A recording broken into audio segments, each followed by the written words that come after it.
प्राय 80 मसीह जीवन शेष समय पर्यंत राजनीतिक विचारधारा हुए तो भिन्न मत थी पारे किंतु आम अनेक समय लक्ष्य कर जानकी बाबू प्रति गुण प्रति गणतांत्रिक विचार बोध प्रति आज जे सभापतित्व कर अनेक दुर्बलता थी ये आरंभ होता 80 मसीह जो कथा से कहते एवं शेष मुहूर्त पर्यंत ये कथाटा रही जाए भितर भिन्न मत होती राजनीतिक संघात होती सत्वे संपर्क घटा पड़े से भाव में प्रसाद बाबू जी अन्यतम सम्मानित वक्ता जानकी बाबू सागर एकाधिक क्रमे छात्र नेता हिसाब से छात्र कांग्रेस युव कांग्रेस नेतृत्व नहीं गोटे दल सी अति निबिड़ भाव सहित संपर्कित थे सी तो विषय बहुत अधिक जानते आज बहुत नुआ दिगंत सी सभा उन्मोचित कर अमर शतपथी पूर्वतन मंत्री से आम गोटे समय से 90 मसीह विधानसभा थे मो प्रसाद बाबू 95 मसीह आसिलु एवं 95 मसीह जानकी बाबू मुख्यमंत्री थे अमर बाबू सागर भिन्न मतावलंबी मान सागे राजनीतिक विचार भिन्नता को दृष्टि न रखी सागे सी बहुत कलेक्टिव माने संपर्क रखुले इंडिविजुअल कथा ना बड़ कथा नुहे सामूहिक भिन्न मत को से सम्मान दौले सब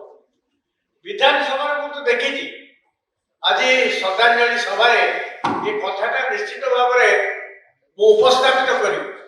आपण माने जानिबा उचित कारण विधानसभा भितर केवल सामाजिक बंधु मान को छाड़ी दे अन्य माने तार जो गुड़ माने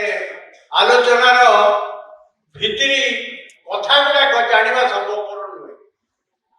आपण विश्वास करतु न करतु 95 मसीह 2000 मसीह परवर्ती समय या दी भाग में आम जदि से काल खंड को विभक्त करवा 1995 रु दिए विधानसभा गोटे गोटे बिल पारित होगा प्रत्येक क्लॉज वाइज धारा उपधारा तार जो संशोधन प्रस्ताव डिस्कशन ये केवल संभवपर हम हाउस नेता जदि जी मुख्यमंत्री जदि से विचारधारा प्रति दुर्बलता थाए अनुरक्ति जदि गणतांत्रिक व्यवस्था प्रति से प्रतिबद्धता नपर से विधानसभा रवि बाबू बसते मुख्य सचेतक थे अमर बाबू बसते मु भी से मोहन लगा पास कर जमती जबरदस्ती विरोधी दल को कौन से भड़कई देकी बिल को पास कर दियो ये गोटे 2 दशंधि धरी ये गोटे कला गणतंत्र जिते चलला से सब बसला बेले आलोचना कर 95 मसीह 2000 मसीह वो बिल टाइम पास होती आम रागिकी पड़े जाइए मुख्यमंत्री आसिक डाकिकी बुझे ना जी डिपार्टमेंट हो मंत्री आसिक आसतु पार्टिसिपेट करूँ भाग नि शेष को आप बिल संगे एकमत नहेबे बैकट करेंगे कि भोट देवे कि जहाँ गोटे व्यवस्था करेंगे आप पॉलिटिकल माइलेज भी अपोजिशन हिसाब से नहीं पार कि बिलटा आलोचना जहाँ हूँ गोटे गणतांत्रिक व्यवस्थार भूमिका मुझे स्थूल भाव में कहि जेपी पट्टनायक जानकी वल्लभ पट्टनायक आज श्रद्धांजलि सभा जानकी बाबू पूर्व 2000 मसीहा पूर्व विशेषकर 2000 तो शेष समय पर्यटन थिला जब से मझिर इस्तफा देते तबरे मु से काल खंड को कहवाक चाहूँ मुक्त अर्थनीति व्यवस्था नथिबार समय एवं मुक्त अर्थनीति व्यवस्था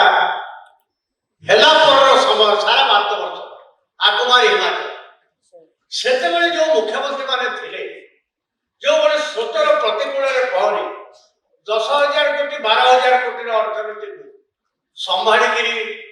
ओडिशा भली गोटे राज्यर जार बहुविध समस्या अच्छी उत्कटतर दारिद्रता और गरीबी ताको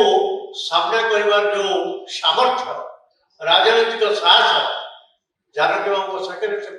सब बड़े प्रतिभात अनाहार मृत्यु कमन कथा सरकार किए रहा आज जो अनाहार मृत्यु कौट गोटे आशा है चाउल नहीं से पंचायत को चाउल भसाई दियो ये को व्यक्तिगत नेतृत्व फल श्रुति नुहे फ्री मार्केट करू मुक्त अर्थनैतिक व्यवस्था जो माने परिचालक से तक सही भाया व्यवहार कर जानकी बाबू सही परिस्थिति एते आर्थिक स्थिति कहीं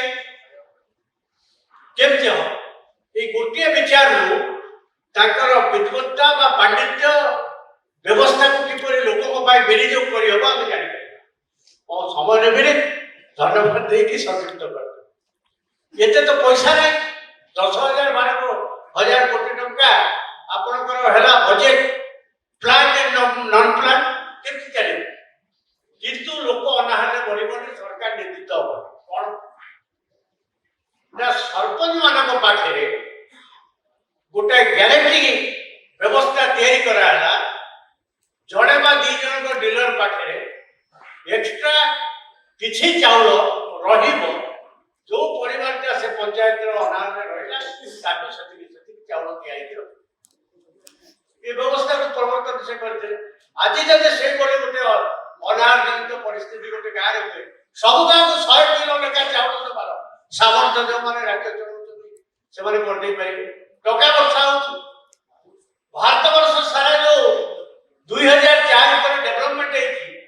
से डेवलपमेंट जो मैंने दाबीदार बोले दाबी कर व्यक्तिगत भाव में जी नुहति ये व्यवस्थार फलश्रुति स्वरूप तार नेगेटिव पॉइंट कौन अच्छे से भिन्न प्रसंग किंतु टंका वर्षा है सस्टेनेबल डेवलपमेंट जहाँ हवा कथा आज मन पड़ती जानकी वल्लभ पट्टनायक जे ओडिशा शिल्प विप्लव को नुआ दिगंत नहीं यही समय मानक विजु पट्टनायक भली जानकी पट्टनायक भली अन्य दिग्गज नेतृत्व राज्य नेतृत्व नहीं था ओडिशा जो कथा को माटी तले अफुरंत शक्तिर संपद उच्च लंगड़ा मनीष खाइबा को पाऊ नहीं ये स्थिति बदल जाई पारे आज आम समस्त ओडिशा विशेषकर युवपीढ़ी से महान जननेता जननायक प्रज्ञा पुरुष जे गणतांत्रिक विचारधारा को सम्मान देवा सहित साधारण परिवार जन्म है कमिटमेंट पब्लिक लाइफ में रही